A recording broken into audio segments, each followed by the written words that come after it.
네, 뵙게 돼서 정말 반갑습니다. 날씨가 굉장히, 날씨가 정말 더운데 또 이렇게 오셨네요. 제 소개를 좀 하자면요. 저는 대신증권하고 하나투자증권, 거기서 리서치센터장을 했어요. 주로 이코노미스트로서 그 어려운 환율, 금리, 주가 이런 걸 예측하고 시장 평가를 받아서 했습니다. 어떻게 주가를 정확하게 예측하고 환율을 예측하겠습니까? 스트레스 엄청 쌓이는 직업입니다. 그래서 그때 새벽 4시에라는 습관이 생겼는데요. 요새도 4시만 되면 눈 떠집니다. 눈 뜨자마자 오늘 또 살아있구나 이런 식으로 하루를 시작합니다. 살아있길래 또 오늘 또 이렇게 좋은 분들 많이 뵙는 것 같습니다. 아까 나중에 질문 받았는데 어떤 분이 저한테 몇 시간 자냐고 물어보는데 저 보통 10시 이전에 잡니다. 3시에 일어납니다. 근데 어제 미국 GDP가 좀 발표가 됐었죠. 자다가 눈이 떠지니까 11시 됐어요. 그러니까 미국 GDP 발표된 거 보고 또 데이터 전부 수정하고, 제가 혹시라도 다음 생에요 태어나가지고 강의를 하게 된다면 경제 강의는 안 할 겁니다. 늘 데이터가 발표될 때마다 틀린 거 수정해야 되고 또 계속 전망을 해야 됩니다. 철학이나 인문학 강의하시는 분들 어떻습니까? 강의자를 하나 만들어 놓으면 그냥 1년 써도 될 거예요. 그래서 늘 업데이트하게 됩니다. 그래서 오늘은 세계경제 흐름만 말씀드리겠습니다. 아마 우리 주최 측에서 조금 더 여러분하고 만날 시간을 더 드리기 위해서 나중에 우리 경제, 그 다음에 자산 가격, 그건 아마 따로 마련할 생각인가 봐요. 그래서 오늘은 글로벌 경제 흐름, 큰 흐름만 말씀드리겠습니다. 제가 금융회사 다니면서 정말 부자들 많이 만났거든요. 어떤 부자는 2조 원 가지고 계신 분도 있고 5천억, 7천억. 근데 이분들이 공통으로 하시는 이야기가 시대의 흐름에 당하지 말자. 개인한테 당하면 일부 자산을 잃을 수가 있지만 시대에 당하면 모든 자산을 잃을 수가 있다는 거죠. 거꾸로 시대의 흐름을 알면 어떻습니까? 우리가 개인적으로 부를 축적할 수 있고 그 다음에 기업하시는 분들은 성장도 시킬 수가 있다는 겁니다. 아주 단적으로 우리가 2020년 상반기에 삼성전자가 9만 원 갈 때 10만 전자 이야기가 나왔지 않습니까? 거시경제 흐름을 알았으면요, 그 삼성전자 주식을 9만 원에 안 삽니다. 그때 선행지수 다 꺾이고 있었죠. 경기가 나빠진다는 신호를 여러 군데서 보내줬었어요. 그래서 우리가 시대의 흐름, 특히 거시경제 흐름을 알면요, 삼성전자를 9만 원보다는 6만 원에 더 많이 살 수 있다. 그래서 우리가 시대의 흐름, 거시경제 흐름을 아는 게 정말 중요한 것 같습니다. 그래서 오늘은 거시경제, 세계경제 흐름에 대해서 한번 말씀드리겠습니다. 경제라는 게 장기적으로 이렇게 계속 성장해요. 그런데 중간중간 어려운 시기가 있었지 않습니까? 2008년에 미국에서 금융위기가 왔고요. 2020년에 코로나로 세계경제가 극심한 침체에 빠졌었죠. 여러분들이 저를 닥터도 언론에서 기자들이 그러는데요. 제가 이런 이야기를 조금 앞서갔습니다만 미리서 예고를 했었어요. 그리고 2021년 코스피가 3,300 갔을 때 국민일보, 동아일보 이런 신문하고 인터뷰하면서 2,200까지 떨어집니다. 국민일보에서 그거를 제목으로 달아놨더라고요. 조회 건수로 100만 건 넘었는데요. 댓글이 다 여기였습니다. 4천 간다고 이야기하는데 이런 미친 자식이 어디가 있느냐. 이런 태였었죠. 그런데 결국은 2135까지 떨어졌지 않습니까? 거시경제 흐름을 알면요, 우리가 주식을 3천보다는 2천에서 더 많이 살 수가 있다는 겁니다. 그런 의미에서 우리가 거시경제 흐름을 꼭 아셔야 된다는 겁니다. 시간이 갈수록 경제는 장기적으로 계속 성장해요. 그런데 실제 경제는 어떻습니까? 늘 추세를 따라가지고 사이클이 있죠.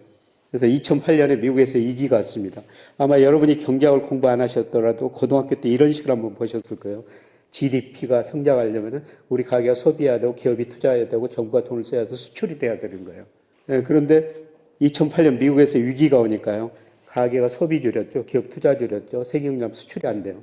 그러니까 경제가 이렇게 많이 나빠진 거예요. 쉽게 말씀드려서 이게 세계경제 공급 능력인데 수요는 이만큼밖에 안 됐죠. 이만큼 수요가 부족한 겁니다. 그래서 수요를 부양해서 각국 정부가 가감한 재정정책을 펼쳤죠. 재정정책이라는 게 뭐예요? 정부가 국채 발행해서 돈 쓰는 거예요. 여기서 지를 늘리는 겁니다. 그 다음에 각국의 중앙은행은 가감히 금리 인하했죠. 여러분, 금리가 떨어지면 소비가 증가하죠. 금리가 뭐죠? 금리라는 경제학 교과서에서 시간 손해율 측면에서 정의해요. 제가 지금 100만 원 가지고 있습니다. 이 돈 가지고 강의 끝나고 저녁도 친구들하고 맛있는 거 먹고 술 한잔하고 그 돈 가지고 쇼핑도 하면 얼마나 즐겁습니까? 그런데 그 돈을 은행에다 맡겨놨더니 소비를 참는 데 대한 대가를 받아야 됩니다. 그게 금리라는 겁니다. 금리가 낮으면 어떻습니까? 소비를 참는 데 대한 대가가 낮으니까요. 지금 제가 돈을 써버리는 거예요. 근데 금리가 높으면 어떻습니까? 은행에다 돈을 맡겼다가 나중에 소비를 하게 되는 거죠. 그러니까 경제가 어려울 때마다 중앙은행이 금리를 내리는 건 뭡니까? 소비를 참는 데 대가를 낮춰가지고 소비를 하라는 거예요. 그래서 금리가 떨어지면 소비가 증가하고요. 마찬가지로 기업 투자도 증가하게 됩니다. 그래서 가감한 재정정책, 통화정책으로 소비, 투자, 정부 지출이 늘어나면서요. 2019년까지 세계 경제가 회복됐죠. 근데 제가 2019년 상반기에 책을 쓰면서요. 가만히 보니까 저금리 때문에 가계 기업 부채가 많이 늘어났고 정부가 부실해졌어요. 그래서 2020년 경제 굉장히 어려워집니다. 그때 코스피가 2200 갔을 때 또 1600까지 떨어질 수 있습니다. 책에다 공식적으로 그렇게 표현해 놨어요. 그때도 또 요거 넘어갔죠. 그런데 우연히 코로나가 가지고 제 전망을 또 맞춰줍니다. 우연입니다. 그래서 코로나 보니까 어떻습니까? 또 소비, 투자, 수출이 줄어드니까 경제가 이렇게 나빠진 겁니다. 그래서 정부가 어떻습니까? 정부가 또 돈을 써서 질을 늘렸고요. 중앙은행 금리 내리고 돈 풀어가지고 소비 투자를 늘렸죠. 그래서 2021년 하반기부터 세계 경제가 정말 빠른 속도로 회복된 거예요. 여러분 2020년 세계 경제가요. 마이너스 2.8% 성장했습니다. 여러분 생애 세계 경제가 마이너스 2.8% 성장한 건 처음이었습니다. 저도 처음 봤어요. 그만큼 2020년 경제가 어려웠었습니다. 그런데 각 정부가 가감한 재정정책, 통화정책 써가지고 2021년에요. 세계 경제가 6.3%나 성장한 거예요. 그야말로 극적인 V자의 회복 아닙니까? 그만큼 정부가 돈을 많이 쓰고 중앙은행은 전례 없이 돈을 많이 풀었다는 겁니다. 그런데 이제 세계 경제가 성장률이 과거 평균보다 낮아질 수밖에 없는데요. 그런데 이런 과정에서 각 경제 주체 부채가 세계 부채가 많이 증가했습니다. 지금 좀 조정을 보이고 있습니다만 선진국 정부 부채가 많이 늘어버린 거예요. GDP 대비 선진국 정부 부채가 2008년에 76%였는데요. 2020년 코로나 때문에 정부가 돈을 많이 쓰다 보니까 무려 136%까지 올라가 버린 거죠. 물론 최근에 경기가 상황에서 부채 비율 좀 낮아졌습니다. 근데 어떤 선진국은 정부 부채가 많이 늘었고요. 그 다음에 중국 같은 나라는 기업 부채가 많이 늘어버린 거예요. 59에서 121%까지. 그래서 선진국은 정부가 부실해졌고 신흥시장은 기업이 부실해진 거죠. 우리나라는 누가 부실해졌어요? 그래서 우리 언론에 매일 나오지 않습니까? 가계부채 높다가. 우리 97년 외환위기를 겪었었어요. 여러분 97년에 외환위기가 왜 왔어요? 86년, 88년에 3조 호황으로요. 조육과 저금리, 저달러, 엔강수로 우리 경제가 연평균 12%나 성장해버립니다. 단군 이래 최대 호황이라고 그랬어요. 그런 호황을 겪고 나서 우리 기업들이 미래를 낙관적으로 보고 투자를 굉장히 많이 늘린 겁니다. 그런데 90년대 와서 수요가 부족하니까 가행 투자했던 대기업이 부실해지고 돈을 빌렸던 은행이 금융회사들이 부실하면서 97년 외환위기가 온 겁니다. 뼈아픈 구조조정이었어요. 여러분 30대 재벌 중 11개가 해체됐습니다. IMF 처방이 진짜 가혹했습니다. 제가 그때 이분보다는 좀 더 나이가 많이 들었을 것 같은데 제가 그 당시 IMF 처방이 우리한테 너무 가혹하더라고요. 그때 IMF가 돈을 안 주면 우리 국가 부도이익이 가는 거죠. 근데 제가 보기에는 너무 과도했어요. 그래서 밤잠을 못 자고요. 이름도 안 알려졌는데 고민하다가 매일 경제하다 칼럼을 하나 썼어요. IMF 처방 과도하다. 누구도 그 당시 그런 소리를 할 수가 없었습니다. 제가 나이가 어려서 좀 용감했었죠. 그런 소리 하면 IMF가 돈 안 주니까요. 근데 매일경제가 뭐 이름도 안 알려진 제 칼럼인데 그냥 다음날 실어주더라고요. 그만큼 가혹했어요. 30대 재벌 중 11개가 없어지고 은행 14개 해체했죠. 근데 우리가 구조조정 잘했다고 세계가 평가했는데요. 그때 가계부채가 GDP의 50%, 정부부채 6%밖에 안 됐어요. 우리 정부 정말 건실했죠. 그래서 167조 공적자금 투입해가지고 구조조정을 빨리 끝낼 수가 있었습니다. 그런데 지금 기업부채가 120%로요. 외환위기 전보다 더 높죠. 가계부채 50%에서 105%까지 증가한 거예요. 가계부채가 세계에서 이렇게 빨리 늘어난 날 별로 없다는 겁니다. 여기다가 이제 정부 부채도 꾸준히 증가하고 있죠. 그래서 2008년, 2020년 위기를 극복하는 과정에서 세계가 부채에 성장했는데 우리도 기업 부채가 늘어나면서 대표적으로 부채에 의해서 성장한 나라 중에 한 나라라는 겁니다. 다른 나라와 비교하면 어떻습니까? 중국이 기업 부채 많다고 그랬는데, 신흥국이 많다고 그랬는데요. 신흥국 평균보다 우리 가계부채가 더 많습니다. 기업부채. 가계부채가 이렇게 많이 나는 나라 없죠. 근데 여러분, 가계부채가 많다고 당장 위기가 오는 건 아니에요. 기업부채는 어떻습니까? 큰 기업이 하나 망하면 수조 원씩 은행 부실이 생기거든요. 그런데 가계는 너무 수가 많기 때문에 가계가 부실해도 위기가 오는 건 아니에요. 그런데 가계부채가 많으니까 소비가 상대적으로 줄어들 수밖에 없는 거예요. 그래서 우리 가계가 한 달에 100만 원을 벌면요, 40만 원을 원금 이자 갚는 데 써야 됩니다. 그럼 어떻습니까? 100만 원 벌면은 금융에서 40만 원 갖다 주고 쓸 돈이 60만 원밖에 안 되죠. 소비할 돈이 별로 없다는 겁니다. 그래서 우리 가계가 과거처럼 소비할 수 없고요. 그래서 소비 때문에 우리 경제 성장률이 낮을 수밖에 없습니다. 다행히 우리 정부 부채가 세계에서 제일 낮지 않습니까? 정부가 쓸 수밖에 없어요. 쓸 겁니다. 그런데 우리 귀중한 세금으로 정부가 돈을 앞으로 계속 쓸 텐데요. 여러분이 이거 잘 쓸 수 있도록 감신해야 됩니다. 그래서 전 세계가 부채 성장했는데 특히 우리나라 기업 가계부채가 세계에서 가장 높은 수준에 있다. 우리나라가 부채에 성장한 나라 중 대표적인 나라 중 한 나라다. 이렇게 볼 수가 있습니다. 그 다음에 모든 자산가의 거품이 발생했다 붕괴되고 있는 겁니다. 대표적으로 미국입니다. 다른 나라도 방향 같아요. 제가 빨간 선으로 마샬 K라고 그려놨는데, 마샬 K라는 건 뭐냐면은 M2 통화량을 명목 GDP, 실물에 비해서 돈이 얼마나 풀렸는가 그걸 나타낸 지표인데요. 위기가 올 때마다 돈 늘어났지 않습니까? 이번 코로나 때는 어떻습니까? 미국 역사상 이렇게 돈을 많이 푼 경우는 없었습니다. 이렇게 돈을 많이 푸니까 어떻습니까? 10년 국제 수익률 한때 0.5%까지 떨어졌죠. 거꾸로 채권 가격, 10년 국채 가격은 역사상 최고치까지 올라갔다는 겁니다. 채권 시장에 엄청 거품이 발생했죠. 그런데 이렇게 돈을 푸니까 물가가 오르니까 어떻습니까? 미 연준은 돈을 줄일 수밖에 없죠. 금리를 올릴 수밖에 없습니다. 그래서 돈을 주고 금리를 올리니까 미국 국채 수익률이 0.5%까지 떨어졌던 게 최근 4%까지 올라왔지 않습니까? 그런데 제가 장기적으로 미국 10년 적정 수준 추정해 보니까요, 4%예요. 어제 딱 3%였습니다. 채권 시장에서는 거품이 다 붕괴됐다는 겁니다. 작년에도 4% 갔다가 최근에 떨어졌다 다시 오르고 있습니다만, 이런 의미에서 제가 그 작년 3분기부터 채권은 사십시오. 계속 말씀을 드렸는데요. 또 채권 살 기회가 또 주는 것 같습니다. 그래서 지금 채권 사시는 거는 제가 생각에는 전혀 문제가 없습니다. 그 다음에 주식시장인데요. 흔히들 그 법비지수라고 그러죠. 시가총액을 GDP로 나눈 거예요. 그런데 시가총액, 주식시장 시가총액을 뭐로 하느냐에 따라 다릅니다만 미국 전체 주식시장 시가총액입니다. 미국 자금순환표에 나온 건데요. 2021년 4분기에 329%, 그야말로 GDP에 비해서 시가총액이 급등했지 않습니까? 주식시장에 역사상 가장 큰 거품이 발생했다는 겁니다.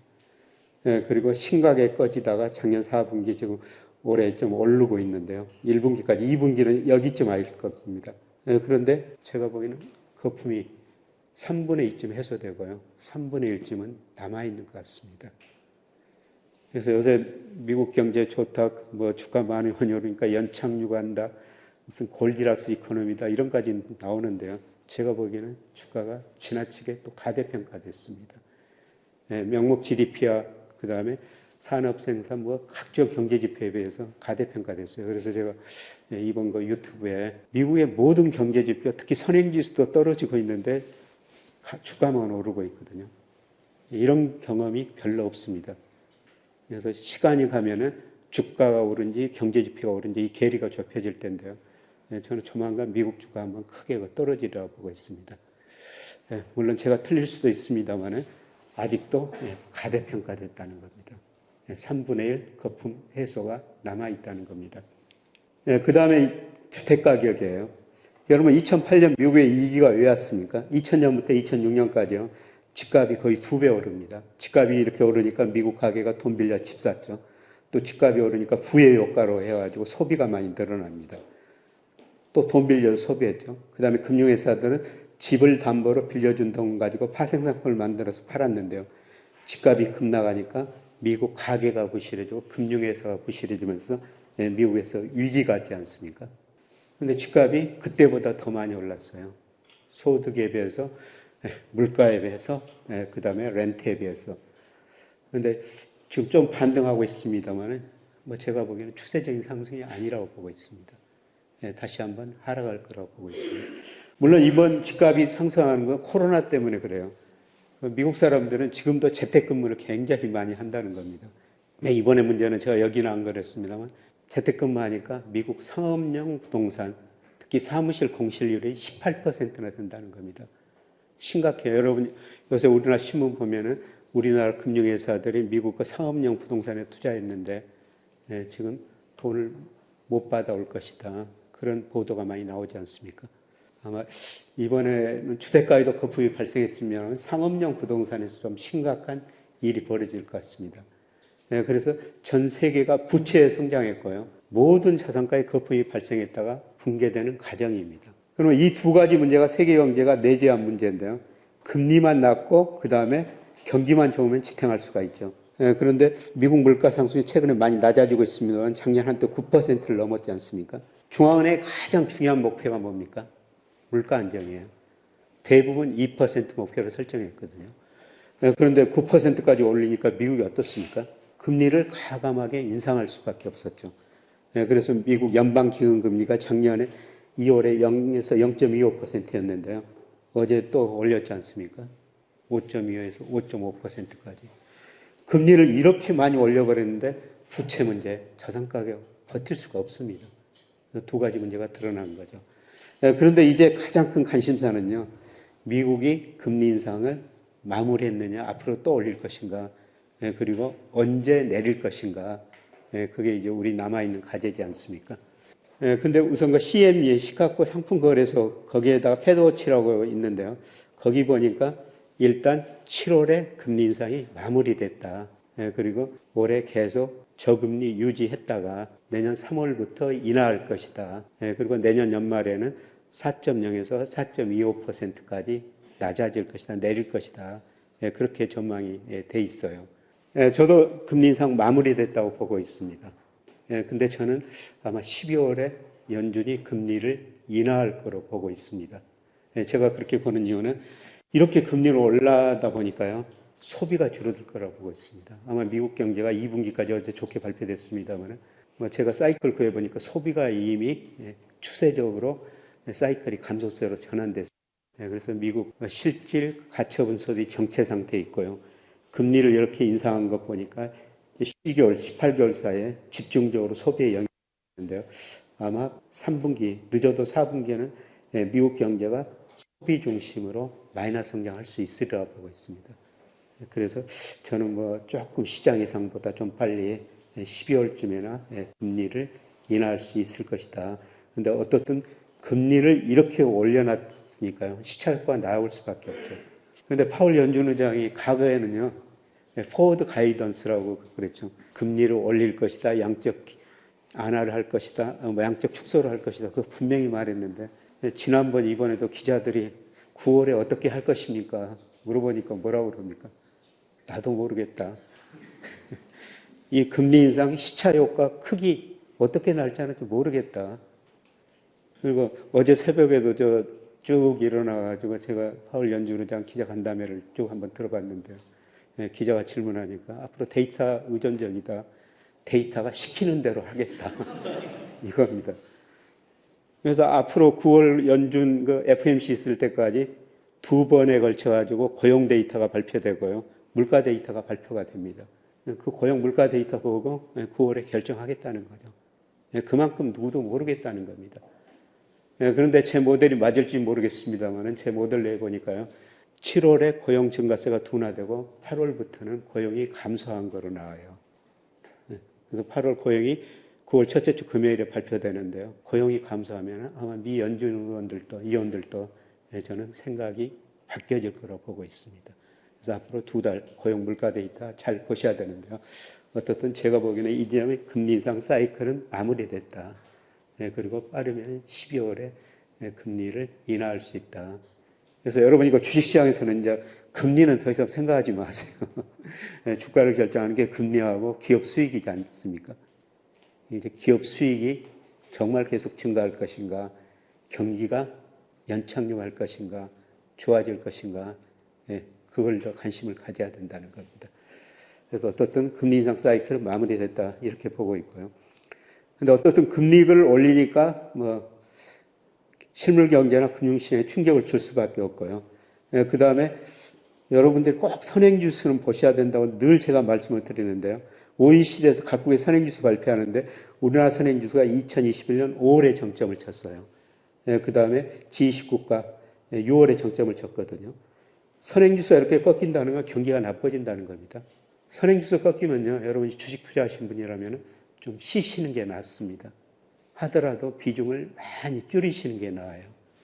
2021년 5월에 선행지수 정점 치고 우리 코스피 3,300 갔다가 결국 2,135까지 그렇게 떨어졌지 않습니까? 그래서 금리도 오르고 경기도 나빠지니까 주가가 떨어질 수밖에 없죠. 그런데 제가 올해는 주가가 더 떨어질 수도 있습니다. 근데 올해는 주식 사야 됩니다. 이런 말씀을 계속 드리는데요. 제가 작년 말부터 드리는 말씀이 이 선행지수가 3, 4월이 저점일 것이다. 이런 식으로 말씀을 드렸지 않습니까? 근데 OECD 선행지수가 최근에 델타 바뀔 때마다 좀 바뀌었는데요. 2월에 저점이 나왔어요. 그리고 오늘 아침에 통계청에서 산업활동 동향 발표하면서 통계청에 선행지수 순환변동기 발표했는데요. 4월이 저점이 나왔습니다. 5월, 6월 증가세로 돌아섰거든요. 선행지수가 증가를 한다면은 뭐 현재는 어렵지만은 시차를 두고 빠르면 올 4분기 내년부터는 경제 성장률이 좋아질 거라는 겁니다. 제가 늙어 전망을 해놓고 또 틀리면 어떨까 이런 식으로 늘 또 고민을 하죠. 사실 뭐 여러분 뭐 증권사 리서치센터 같은 데서 저처럼 구체적으로 매돌 지적한 사람은 없을 겁니다. 그만큼 제가 위험 부담을 하고 있는데요. 근데 어떻든 제가 3, 4월 저점일 것을 하는데 OECD는 2월 저점 나왔고요. 통계청은 4월이 저점이 나온 것 같습니다. 그래서 하여튼 현재는 어렵지만 이제 주가가 서서히 좀 올라갈 수가 있다는 것입니다. 일부에서는 요새 극단적인 위기가 온다고 전망하고 있는데요. 저는 극단적인 위기는 아니라고 보고 있어요. 구조적으로 저성장이라고 보고 있습니다. 그래서 뭐 2022년이나 2008년 같은 극단적인 위기는 아니고요. 잠재 성장률을 밑도는 저성장이라고 보고 있는데요. 그런데 문제는 이거예요. 영국의 디 이코노미스트라는 경제 주간지가 있는데요. 다음 경기 침체가 오는데 세계가 준비가 돼 있지 않다. 아까 말씀드렸습니다만 2008년, 2020년 경기가 침체해봤을 때 어떻게 극복했어요? 정부가 돈을 많이 쓰고 중앙은행 돈 풀어서 위기를 극복했지 않습니까? 그런데 얼마 전에 미국 국가 부도 위기가 났을 정도로 선진국 정부 부채가 많은 겁니다. 다음 경기 침체가 왔을 때 선진국 부채가 많으니까요. 선진국이 가급처럼 돈을 쓸 수가 없을 거라는 거죠. 그 다음에 통화정책은 어떻게 생각하면 쓸모없는 무기가 될 수가 있다는 겁니다. 아직도 물가 상승률이 중앙은행이 목표한 것보다 더 높은 수준이거든요. 그러니까 한국은행 현재 파월 연준 의장도 뭐라고 그럽니까? 금리 인사는 아직 생각하지도 말아라. 물가가 완전히 2%될 때까지 금리 안 내리겠다. 그리고 금리를 내리더라도 어떻습니까? 가계 기업 부채가 많으니까 소비 투자가 안 늘어난다는 거죠. 그래서 2008년, 2020년 경기가 극심한 침체에 빠지고요. 재정정책, 통화정책 무기가 있기 때문에 V자형 해보겠어요. 근데 이번에는 재정정책, 통화정책 쓸만한 무기가 별로 없기 때문에 경기 침체, 성장률이 낮아지더라도 회복 속도가 느리고요. 그 다음에 각 경제 주체 부채가 많기 때문에 특히 가계기업 부채 많기 때문에 앞으로 5년은 세계 경제가 과거 평균보다 낮은 성장을 할 것이다. 이게 IMF가 그저께 발표한 경제 성장 내용의 핵심입니다. 극심한 경기 침체가 아니라 구조적으로 전 세계 경제, 우리 경제가 저성장 국면에 들어설 것이다. 그렇게 보시는 게 좋을 것 같습니다. 그 다음에 국가별로 보면요. 미국 경제 요새 좋다고 계속 이야기가 나오는데요. 제가 보기에는 연착륙은 아닙니다. 자, 미 잠재 GDP라고 이건 미 의회에서 추정한 거예요. 미국 경제가 성장할 수 있는 능력이거든요. 그런데 미국 실제 GDP가요. 이미 능력 밑으로 떨어졌어요. 올 2분기 어제 발표됐습니다만은 2분기도 보니까 마이너스 0.7%거든요. 그런데 3분기, 4분기 뭐 소비 중심으로 마이너스 성장하면요. 실제 GDP가 한 2% 마이너스 2% 정도 밑으로 떨어져요. 연착륙은 아니고요. 가벼운 심하지 않은 경착륙이다. 이렇게 보시면 될 것 같고요. 그 다음 미국 경제는 정말 모든 게 탄력적인데요. 지금 고용이 정말 좋고 실업률 낮죠. 근데 한번 보세요. 여러분 2008년 미국이 금융위기 겪으면서 870만 개 기농업부에서 일자리가 줄어들었죠. 그런데 그 이후로 경기가 회복되니까 2267만 개 늘었는데요. 코로나 때문에 2020년 3, 4월에요. 2194만 개 일자리를 줄여버립니다. 미국 기업들이 10년 동안 늘었던 일자리를 단 2달 수에 줄여버린 나라예요. 그런데 그대로 적극적인 재정적 통화정책 해가지고 일자리 많이 늘었죠. 그런데 저는 아까 8월부터 고용이 소비가 감소할 수 있다. 그리고 고용이 줄어들 것이다. 그러면 소비가 감소하면 어떻습니까? 미국 기업들이 CEO들이 내가 그동안 일자리를 너무 많이 만들었구나. 갑자기 줄여버릴 수가 있다는 겁니다. 그래서 앞으로 8, 9월 고용 데이터가 굉장히 중요하다고 보고 있는데요. 이런 거 데이터를 보면은 연준 생각도 바뀌어질 것이다. 이렇게 보고 있습니다. 그 다음에 과거 보면은 장단기 금리차가 역전되면 경기 침체 같죠. 여러분 세인트루이스 연방은에 들어가면 이걸 일별로 매일 아침 그려줍니다. 과거 보면 장단기 금리차가 역전되고 애 없이 경기 침체가 왔었어요. 그런데 최근 지금 장단기 금리차 10년짜리, 2년짜리가 굉장히 차이가 커졌죠. 그런데 많은 분들이 이번에는 다르다. 저는 이번에도 다르지 않을 것 같습니다. 여기서 이때 잠깐 장단기 금리차가 역전됐거든요. 그런데 이때 이것 문제 제가 미국 기업 부채 이야기하면서 한 신문에다가 칼럼 하나 써달라니까 미국 경제 침체 온다 이렇게 했더니 그때 미국 경제가 너무 좋았거든요. 그 신문 논설위원이 이렇게 미국 경제 좋은데 헛소리 하지 말아라 이런 반응이었어요. 못 싫겠다는 겁니다. 당신 알아서 해라. 그랬더니 고민하다가 몇 주 늦게 실어주더라고요. 그런데 코로나 때문에 또 경기 침체가 빠졌지 않습니까? 저는 이번에도 다르지 않으라고 보고 있어요. 조만간 미국 소비자들이 소비를 줄이면서 기업 매출 줄어들고 고용도 감소하리라고 보고 있습니다. 아마 4분기부터 내년 상반기에는 마이너스 성장할 가능성이 높습니다. 그런데 이번에 파월 연준 의장이 지난번하고 좀 달라졌더라고요. 지난번 FOMC 의사록 보면요. 마일드 리세션이라는 단어가 들어가거든요. 미국 경제 안만한 침체에 빠질 수 있다고. 그런데 이번에 파월 연준 의장이 최근에 경제 지표가 좀 좋으니까 경기 침체 안 온다. 그러는데 올 연말 한번 내년 상반기 한번 가보면요. 또 이번에도 다르지 않았다. 그런 생각을 하게 될 겁니다. 그 다음에 중국 경제인데요. 자, 2008년 미국에서 위기가 오고 전 세계가 처음으로 마이너스 성장을 합니다. 그런데 중국 경제는 이때 9%, 10% 성장하거든요. 이렇게 미국 중심으로 세계 경제가 오르는데 중국이 9 내지 10% 성장하니까 일부 경제학자들이 중국만이 자본주의를 구제한다. 이런 이야기까지 나왔었어요. 그리고 2020년에도 세계 경제가 1930년대 대공황 이후 처음으로 마이너스 2.8% 성장했는데 중국은 마이너스 성장까지 안 갔습니다.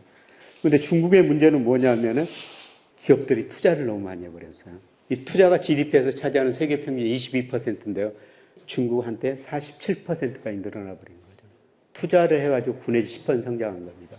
그런데 이렇게 투자를 많이 했다는 것은 무슨 의미예요? 기업들이 생산 능력을 많이 늘려놨다는 겁니다. 근데 상품이 안 팔려요. 그러니까 중국 기업이 부실해지고 돈을 빌려준 은행이 부실해지죠. 그래서 중국 정부가 이제 투자보다는 소비 중심으로 성장해야 되겠다. 그래서 소비가 이제 추세적으로 증가한 추세로 돌아섰거든요. 이것 때문에 중국 경제가 아마 극심한 침체는 빠지지 않을 겁니다. 그런데 문제는 투자 중심으로 성장하는 과정에서 중국 기업 부채가 세계에서 제일 높거든요. 이 부채를 어떻게 해결할 것인가. 이게 이제 중국 경제의 과제라는 것이죠. 여기다 이제 지방정부 부채도 많아요. 그래서 중국 경제를 비관적으로 보는 사람들은 기업 부채, 지방정부 부채, 그림자 금융 해결하기 위해서는 금융위기를 겪을 수밖에 없다. 그리고 인구도 감소하니까 앞으로 중진국 감성에 빠질 것이다. 부분적으로 이런 현상이 나타나고 있죠. 그러나 저는 진통을 겪고 나서 성장률은 4 내지 5%로 낮아지지만 중국 경제가 이제 질적으로 성장하는 국면에 들어설 것이다. 이렇게 보고 있습니다. 우리나라 한번 생각해 볼까요? 아까 말씀드렸습니다만 86년, 88년에 3조 원으로 우리 경제가 굉장히 높은 성장하니까 우리 기업들이 미래를 낙관적으로 투자를 많이 했죠. 근데 90년대 수조가 부족하니까 기업이 부실해지고 은행이 부실해졌죠. 그래서 97년에 외환위기는 한마디로 뭐라고 그랬습니까? 부실한 기업 은행을 처리하는 과정이었어요. 우리 그 국가 부도날이라는 영화 보셨죠? 그 영화 보면은 그 없어지는 기업들 쭉 밑줄 쫙쫙 긋지 않습니까? 정말 뼈아픈 구조조정이었습니다. 아까 30대 재벌용 11개가 해체됐다고 그랬죠. 그러면서 소비 투자가 줄어들며 경제 성장이 확 떨어진 거예요. 근데 질적 국면 성장이 들어섰다 해가지고 우리 주가가 이제 한 단계 더 해가면서 2천을 넘어서기 시작하는 거죠. 중국이 2단계에 있다고 생각하시면 돼요. 그런데 우리는 IMF 때문에 정말 뼈아픈 구조조정을 빨리 끝낸대요. 중국은 스스로 구조조정하기 때문에 천천히 하고 있어요. 정말 답답하죠. 우리가 보기에는. 그래서 계속 구조조정을 하고 있습니다. 그래서 이걸 좀 빨리 하면은 질적 성장 국면에서 그렇고 중국 주가 한 단계 더 갈 텐데요. 이거를 이제 얼마나 빨리 하느냐, 그게 남아있는 문제인데요. 이게 그 서구식 사고방식일 수도 있지만 영국의 디 이코노미스트 제가 인용한 그림인데요. 시진핑이 모든 걸 통제할 수 있다. 그러면서도 어떻습니까? 용타고 추락해요. 제가 하나금융연구소 소장할 때 중국 이해를 참 많이 했거든요. 그때 그 중국 사람들, 관료들도 많이 만났습니다만 이 친구들이 하는 이야기가 사람, 공산당은 통제할 수 있지만은 시장은 통제할 수 없다는 걸 자기들도 깨달아가고 있다. 아마 시진핑도 결국 시장에 굴복하고 말 거예요. 구조조정하게 될 겁니다. 그때 우리가 중국에 이제 금융자산 투자해서 돈을 벌어야 하는데요. 아마 조금 더 진통이 있을 것입니다. 근데 이런 걸 대비해가지고 미국의 JP 모건, 골드만삭스 큰 금융회사들이 계속 중국 진출을 늘리면서 준비하고 있거든요. 저는 중국에서 국부를 늘릴 기회가 한번 오고 있다 이렇게 보고 있습니다. 여러분 기억나세요? 일부 저 금융회사에서 2007년, 2008년에 그 중국 관련 펀드 굉장히 많이 팔았었죠. 그리고 상하이 종합주가지수가 그때 6천이 넘었어요. 근데 2008년 중국의 가행 투자, 기업 부실, 그 다음에 미국에서 금융위기 오면서 상하이 종합주가지수가 6천 같은 게 얼마까지 떨어졌어요? 1800까지 떨어졌습니다. 얼마나 그때 큰 피해를 줬었습니까? 제가 한 언론에 칼럼을 쓰면서 그분한테 방향은 맞았는데 모든 게 시기 때가 있는데 좀 앞서간 것 같습니다. 당신의 평소 소신이 금융으로 국부를 늘린 거 아니냐. 그때 실수했으니까 중국을 너무 많이 공부했을 거 아니냐. 저는 실수한 대로 늘 가라고 그럽니다. 그 기회가 다시 오고 있다. 그때 실수를 좀 만회해라. 이런 식으로 칼럼 한번 쓴 적이 있습니다. 조금 더 진통이 있을 것 같습니다. 그러나 결국 중국이 질적 성장 국면에 들어서면서요. 자산 가격이 한 번 더 오르는 국면이 남아있다. 이때 그동안 우리가 중국에서 좀 무역으로 돈을 벌었는데요. 이제 금융으로 돈을 벌어야 된다는 겁니다. 그 다음에 유럽, 일본 경제는 어떻습니까? 미국에 비해서 굉장히 탄력적이지 못하죠. 정말 일본 경제 지지부진하지 않습니까? 여러분, 일본은 그 디플레에 빠졌다고 그래요. 디플레가 뭡니까? 여러분이 경제 공부를 좀 하셔야 되는데요. 이 명목 GDP라는 거는 실질 GDP에다가 GDP 디플레이터, 물가 상승률을 더한 겁니다. 그래서 물가가 오르기 때문에 명목 GDP가 실질 GDP보다 커야 돼요. 일본이라는 나라는 이런 나라 세상에 없습니다. 명목 GDP가 실질 GDP보다 낮은 거예요. 그만큼 물가가 떨어졌다는 겁니다. 이게 디플레이션이에요. 근데 최근에 보니까 어떻습니까? 여러분 2012년부터 아베노믹스라고 했는데 아베노믹스 핵심이 뭐예요? 물가 2%될 때까지 무한정 돈을 풀어보자. 이게 아베노믹스 핵심이에요. 그대로 어떻습니까? 일본 GDP 디플레이터가 조금씩 오르고 있죠. 일본 명목 GDP하고 일본 주가하고 거의 같은데 명목 GDP가 오르면서 물론 주가가 선행하지만 같이 오르고 있지 않습니까? 일본 경제가 디플레이션에서는 서서히 탈피하고 있는 것 같습니다. 저는 이번에 그 세계 경제를 보면서 전 세계가 인플레로 지금 고생하고 있는데 인플레를 가장 반기는 나라가 어디입니까? 일본이에요. 그동안 물가가 안 올라서 했는데 지금 물가가 오르니까 일본 기업들도 임금 올려주고 그 다음에 일본 가계도 주식 투자가 늘리고 있지 않습니까? 인플레로 가장 도움을 받는 나라가 일본일 것 같고요. 일본이 디플레 탈피하고 있는 것 같습니다. 그 다음에 전 세계가 뭐로 갑니까? 요새 여러분 2차 전지 주식 사신 분들은 가슴이 좀 두근거리죠. 특히 그저께 보니까 그렇게 올랐다가 그렇게 또 떨어지고 그러던데요. 그런데 세계가 전기차하고 자율주행차로 가거든요. 그걸 가장 혜택을 받은 나라가 어디 나라죠? 중국이라는 나라예요. 중국이 세계에서는 전기차는 제일 앞서가고 있고요. 여러분 자율주행차도 중국이 제일 앞서가고 있습니다. 그래서 어떻든 일본이 그 디플레가 탈피하고 있는 것 같습니다. 그런데 일본이 그동안 정말 어려웠었죠. 일본 GDP가 세계에서 차지하는 비중이 94년에 18%까지 올라갔었죠. 근데 작년에 보니까 4.2%로 추락했어요. 그야말로 추락 아닙니까? 대신 중국이 많이 올라갔죠. 그런데 일본이 왜 이렇게 추락했습니까? 이렇게 커지니까 세계가 이 당시 일본을 배우자 그랬습니다. 이렇게 커지니까 미국, 일본을 때리기 시작한 거죠. 어떻게 때렸습니까? 우선 거시경제 측면에서 85년 플라자를 통해 가지고 N강세를 유도했고요. 그다음에 미시지형 측면에서는 85년에 미일 반도체 협정을 통해 가지고 일본 반도체 산업을 망가뜨려 버렸죠. 자, 85년 플라자 합의라는 게 뭐냐면요. 미국이 어려우니까 뉴욕에 있는 플라자 호텔 선진국들 다 모이라고 그럽니다. 예, 그때 미국 깡패였었죠. 미국이 우리 달러 약세 유도하겠다. N강세를 유도해라. 그러니까 플라자 협의 직전부터 1년 반도 안 됐는데 일본 돈 가치가 48%나 떨어져 버린 겁니다. 이렇게 떨어져 버린다 어떻습니까? 일본 수출 기업들이 아우성을 치죠. 우리가 어떻게 수출해서 먹고 살라는 말이냐. 그러니까 일본 중앙은행이 수출 기업들이 아우성을 치니까 이렇게 금리를 내려줘 버려요. 경기도 좋은데 금리 내려주니까 어떻습니까? 주가, 지가 급등해 버리죠.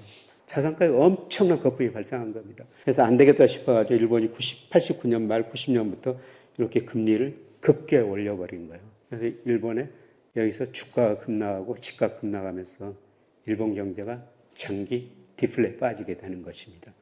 그리고 그 당시 일본 D램 분야에 반도체 D램이 세계 시장 점유율이 80%가 넘었어요. 지금 우리나라가 몇 퍼센트죠? 우리나라가 한 72% 정도 차지하고 있다는 겁니다. 반도체가 크니까 또 미국이 일본하고 반도체 협약이라는 걸 맺죠. 너네 우리 반도체 20% 사용해라. 거시적으로 플라자협을 통해 가지고 일본 경제를 망가뜨렸고요. 일본과 반도체 시장을 망가뜨리죠. 대신 누가 컸어요? 우리가 큰 겁니다. 우리 돈 가치가 엔에 비해서 73%나 떨어져 버려요. 이 당시 또 뭐를 했냐면은 미국이 어려우니까 사우디 부추기죠. 야, 원유 좀 생산 늘려라. 그러니까 사우디가 원유 생산을 늘려주거든요. 그때는 전 세계가 미국 말을 정말 잘 들었어요. 사우디가 원유 생산을 늘려주니까요. 유가가 배럴당 27달러 같은 게 8달러로 떨어져 버려요. 유가가 떨어지니까 어떻습니까? 물가가 떨어지죠. 전 세계가 저유가 저금리로 소비를 굉장히 많이 하게 돼요. 여기다가 플라자협으로 우리 돈 가치가 엔에 비해서 73%나 떨어져 버리니까요. 우리 삼성전자, 포스코, 현대차 일본하고 경쟁해야 되는데 가격 경쟁이 갑자기 올라가 버린 거죠. 네, 그래서 플라자 협의로 일본은 미국이 어렵게 만들었지만 우리나라는 수출로 도약할 수 있는 기회를 마련해 줬다는 겁니다. 지금 미중 패권 전쟁 여러분 본질은 뭡니까? 네, 미국이 중국 금융시장 개방하라는 겁니다. 중국이 서서히 개방하겠습니다만은 이때 우리가 실물로 도약했지만 금융으로 도약할 기회를 한번 찾아봐야 된다 이런 이야기입니다. 그 다음에 우리 경제를 세계 경제 풍향계다, 탄광 속의 카나리아다. 일부 경제학자들이 그런 말 씁니다만은 여러분 2006년, 2007년 초반에요. 국제유가가 급등했어요. 배럴당 150달러 가니까 일부가 아이비들이 200달러 간다고 그랬죠. 그런데 우리 주가가 먼저 떨어졌습니다. 우리 주가가 떨어지고 2008년 위기 같지 않습니까? 자, 최근에도 우리 주가가 떨어졌죠. 근데 유가는 올랐어요. 저는 여기서 우리 주가 떨어진 것 보고 이렇게 유가가 오른 것 보고 이거는 아니다. 여기서 원유 인버스를 사게 된 겁니다. 지금은 다 팔아놨습니다.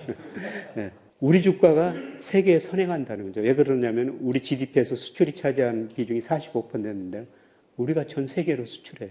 우리 경제가 전 세계에 선행하고 유가도 코스피가 유가에도 선행한다는 겁니다. 그래서 우리 코스피가 좀 오르고 유가도 최근에 좀 반등하고 있습니다. 그래서 우리 코스피만 보면 세계 경제 흐름을 여러분이 잘 알 수가 있다는 거고요. 그 다음에 이거는 블룸버그 컨센서스예요. 블룸버그 컨센서스라는 건 뭐냐면은 블룸버그가 전문가들한테 물어봐가지고 구체적 수치를 제시한 겁니다. 자, 미국 경제 올해 1.3% 성장한다고 돼 있죠. 세 사람한테 물어봤더니 어떤 사람이 1.5, 1.3, 1.1로 대답했다면 이 1.3이 중앙값이라는 겁니다. 근데 블룸버그 컨센서스 보니까 어떻습니까? 올해, 내년 미국 경제 성장률 계속 떨어진다는 겁니다. 사실 이 정도 떨어지면 마이너스 성장할 수도 있다는 겁니다. 특히 4분기, 내년 상반기 마이너스 성장할 가능성이 높습니다. 그 다음에 나머지 경제도 참조하시고요. 그리고 곧바로 환율 이야기를 하겠습니다만은 올 연말, 내년 말 유로 강세, 위안화 강세 N강세. 지금 N달러 환율이 얼마입니까? 한때 145엔까지 갔다가 지금 140엔 안팎에서 움직이고 있습니다만, 블룸버그 컨센서스 보니까 올 연말에 131, 내년 말 125. 작년에 달러만 강세였죠. 그런데 블룸버그 컨센서스가 뭡니까? 달러만 올해 내년 약세라는 겁니다. 외환시장이 정반대로 움직이고 있다는 겁니다.